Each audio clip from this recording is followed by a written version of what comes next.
want to share a couple of things with you. I want you to get this quickly. Understand this. Why 10?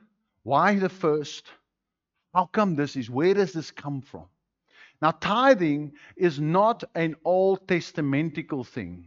It's a biblical principle. It's a principle of God. So we're saying we want to bring order to our life.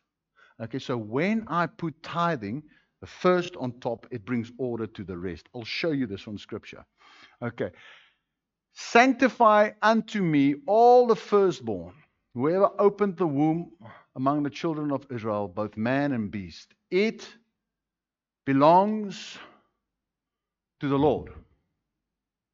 It is mine, says God. The firstborn of everything, it belongs to God.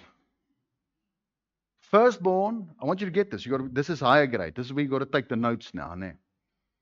Firstborn of everything belongs to God.